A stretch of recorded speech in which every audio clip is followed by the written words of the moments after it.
بسم اللہ الرحمن الرحیم۔ السلام علیکم۔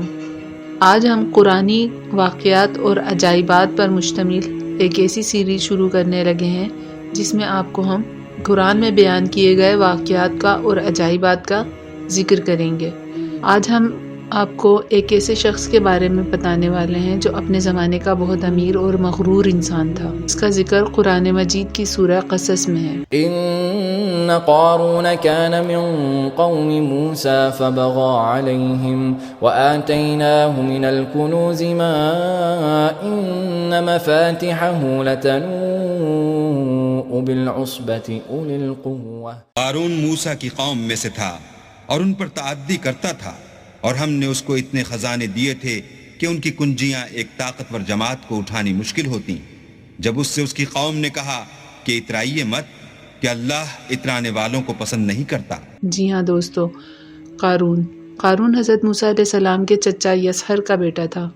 وہ ایک بہت ہی خوبصورت آدمی تھا۔ لوگ اس کے حسن و جمال کی وجہ سے اسے منور کہا کرتے تھے۔ اس کے ساتھ ساتھ وہ بنی اسرائیل میں تورات کا بہت بڑا عالم تھا۔ وہ بہت ہی ملنسار اور با اخلاق انسان تھا اور لوگ اس کا بہت احترام کیا کرتے تھے۔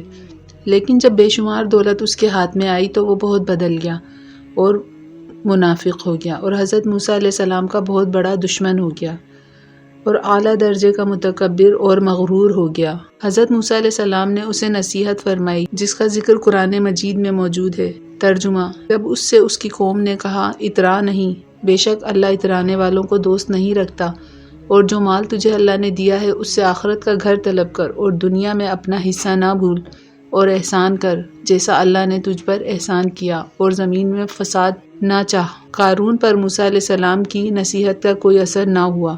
اس نے اپنے مال کے گھمنڈ میں اس مخلصانہ نصیحت کو ٹھکرا دیا اور خوب بن سور کر تکبر اور غرور سے اتراتا ہوا اپنی قوم کے سامنے آیا اور اپنی قوم کو گمراہ کرنے لگا۔ اس نے لوگوں کو گمراہ کرنے کے لیے حضرت موسیٰ علیہ السلام پر بدکاری کا الزام لگا دیا اور ایک عورت کو بہت زیادہ مال و دولت دے کر اس کام پر آمادہ کر لیا کہ وہ موسیٰ علیہ السلام پر بدکاری کا الزام لگائے۔ چنانچہ عین اس وقت جب موسیٰ علیہ السلام وعظ فرما رہے تھے، قارون نے آپ کو ٹوکا کہ آپ نے فلاں عورت سے بدکاری کی ہے۔ قارون کی یہ بات سن کر حضرت موسیٰ علیہ السلام نے کہا اس عورت کو میرے سامنے لاؤ۔ چنانچہ اس عورت کو لایا گیا اور حضرت موسیٰ علیہ السلام نے اس عورت سے فرمایا، اے عورت، تجھے اس اللہ کی قسم جس نے بنی اسرائیل کے لیے دریا کو پھاڑ دیا اور سلامتی کے ساتھ دریا پار کروا کے فرعون سے نجات دلوائی، سچ سچ بتا کہ کیا واقعہ ہے۔ حضرت موسیٰ علیہ السلام کے جاہ و جلال سے وہ عورت سہم گئی اور کانپنے لگی اور مجمع کے سامنے صاف صاف کہہ دیا کہ اے اللہ کے نبی، اے موسیٰ علیہ السلام، مجھے تو قارون نے بہت زیادہ مال و دولت دے کر آپ پر بہتان لگانے کے لیے آمادہ کیا ہے۔ اس وقت موسیٰ علیہ السلام آپ دیدہ ہو گئے اور سجدہ شکر میں گر پڑے، اور سجدے کی حالت میں آپ نے دعا مانگی کہ اے اللہ، قارون پر اپنا قہر و غضب نازل فرما۔ اس پر آپ نے مجمع سے فرمایا کہ جو قارون کا ساتھی ہے وہ قارون کے ساتھ کھڑا رہے، اور جو میرا ساتھی ہے وہ قارون سے الگ ہو جائے۔ یہ بات سن کر تمام لوگ قارون سے الگ ہو گئے، صرف 2 لوگ قارون کے ساتھ کھڑے رہے۔ پھر حضرت موسیٰ علیہ السلام نے زمین کو حکم دیا کہ اے زمین، تو اس کو پکڑ لے۔ آپ کے اتنا کہتے ہی قارون ایک دم گھٹنوں تک زمین میں دھنس گیا۔ پھر آپ نے دوبارہ زمین سے یہی فرمایا تو وہ کمر تک دھنس گیا۔